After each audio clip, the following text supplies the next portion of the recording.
mengelipkan mata kita. Semua dengan izin Allah. Malam ni dah masuk berapa Rejab? 6 ke? 6 Rejab kan tuan? 6 Rejab lah. Allahumma barik lana fi Rajabin wa Sya'ban. Ya Allah, berkatilah kepada kami dalam bulan Rejab dan Sya'ban, wa ballighna Ramadan. Sampaikanlah kami ya Allah, berikanlah peluang kepada kami ya Allah untuk tahun ini sekali lagi berada dalam bulan Ramadan. Ni Rejab dah tuan. Masuk Rejab, bila sebut Rejab dia 3 beradik. Sebut Rejab, saya dan kita semua faham dekat dengan Ramadan. Bulan ibadah kepada umat Nabi Muhammad, bulan perayaan kepada umat Nabi Muhammad, dan bulan pengampunan dan keredaan Allah untuk umat Nabi Muhammad sallallahu alaihi wasallam.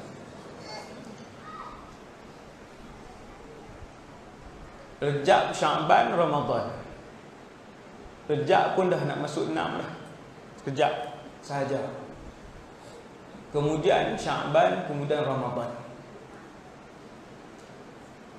Antara kelebihan Rejab ni sikit yang saya sebut. Antara kelebihan Rejab ialah Rejab ni bulan haram.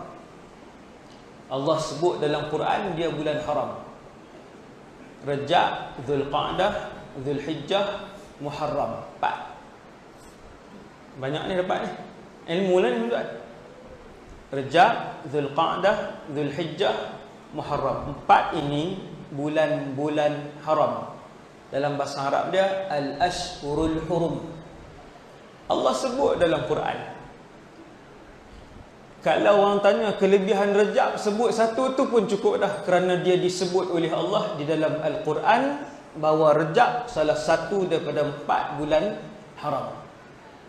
Sebelum Nabi lahir, orang Arab sudah mengisytiharkan Rejab salah satu bulan haram dengan erti kata tidak boleh ada pertumpahan darah, peperangan dalam bulan Rejab,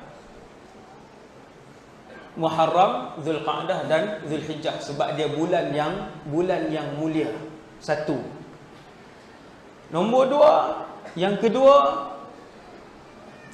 hadis sahih yang kedua tentang Rejab. Tadi Quran, tak payah tanya